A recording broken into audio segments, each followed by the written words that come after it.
Habang ako ay nag-aayos ng aking mga halaman, nakita ko ito, si dragonfly na orange. Nasa may baba siya ng mga pots. So, nilagay ko siya dyan sa may stick. Buti pumatong siya dyan. Tapos, binabalik ko siya sa mga dahon-dahon ng halaman kasi baka maapakan siya or baka makita siya ng pusa kasi may umaakit na pusa dito lalo sa gabi. Nililipat ko siya dyan sa mga yellow bell. Ayaw niyang bumaba. Kasi yung arnis stick itong ginamit ko pang sungkit. Kasi natakot akong hawakan kasi baka mapunit ko yung kanyang pakpak. Super thin pa naman yung kanyang pakpak. Kaya niya talagang bumaba dyan sa may stick. Para doon siya kumapit sa mga dahon-dahon. Para hindi siya maapakan kasi nga mag-aano ako. Magsha-shower ako ng mga halaman ko. Ang ganda ng kanyang ang kanyang pakpak, no? Super thin na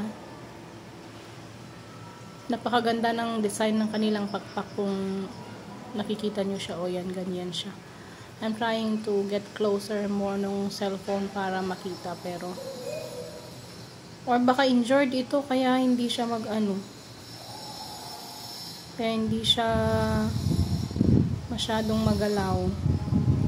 Pero yung mga nakukuhanan ko naman na ganito kasi doon din sa may gilid ng mga pond, meron talagang mailap, meron din yung magstay talaga. Kaya madami akong nabivideohan noon Pero ito, nandito kasi siya sa bahay. Ang cute niya. Yung mata niya, napakalaking red. Ang ganda niya, no? Nagagandahan ako sa mga dragonfly kasi yung mga iba't ibang kulay nila. Isang dragonfly pero ang dami niyang kulay. Meron siyang orange. Tingnan mo yung mata niya, gumagalaw-galaw pa siya. Natatakot akong hawakan. Kasi nga baka ma-damage ko yung pakpak niya or baka matanggalan ko siya ng kamay. Mga kamay ba tawag dyan? Kaya, nilagay ko siya sa stick. Buti na lang nung sinungkit ko siya ng stick, pumatong siya sa stick. Tapos pinasok ko siya, tinitingnan ko kung mayroon siyang injury.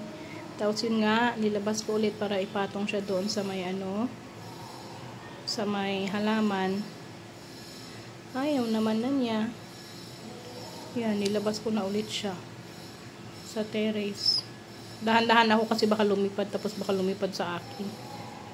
Yan, gusto ko siyang ilagay dito talaga. Para dyan siya pumatong, para hindi siya masaktan.